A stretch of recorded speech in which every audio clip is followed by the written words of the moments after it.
Le Christ nous apprend à laisser les morts enterrer les morts. Matthieu 8, 22. Il s'agit ici encore de quitter son père ou sa mère, mais d'une autre façon. Laissons la quête obstinée et inconsciente de ce que nous n'avons pas connu. Dans l'amour de Dieu qui se découvre à nous, fortifié par sa grâce, devenons capables de vivre ce deuil, cette démarche intérieure si profonde. Il importe alors de veiller à un autre piège dans lequel il est possible de tomber, attendre que Dieu nous comble et qu'il le fasse selon les formes que nous fixons.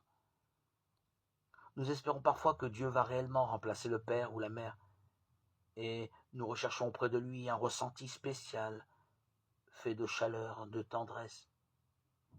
Ce n'est pas ainsi que l'amour va guérir notre affectivité, notre sensibilité.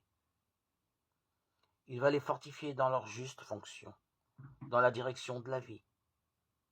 Il va nous apprendre à nous tenir debout, vivants, au travers de nos manques. Le Christ dit « Demeurez en moi, comme je demeure en vous » Jean 15, 4. Je ne vous laisserai pas orphelin, je viens à vous Jean 14, 18. Cela ne veut pas dire que certains n'auront pas à vivre une certaine solitude humaine, mais ils seront capables de la situer, de l'assumer, et de lui permettre de donner sa pleine fécondité. Dans ce trajet, certains pourront être un beau jour envahis, inondés par l'amour du Père.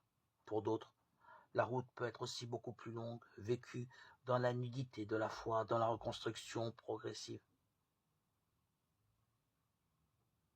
Mais en faisant totalement confiance à l'Esprit, qui a des moyens bien à lui de nous faire rencontrer et vivre l'amour.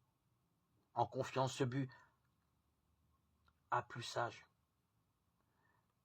Il sera donné à chaque pas du chemin le pain, le vin, l'eau qui nous seront nécessaires. Car Dieu pourvoit. Genèse 22, 14. Cependant, le désir ne sera jamais entièrement comblé, ce qui est en fait un appel de Dieu vers plus de vie, plus de vérité.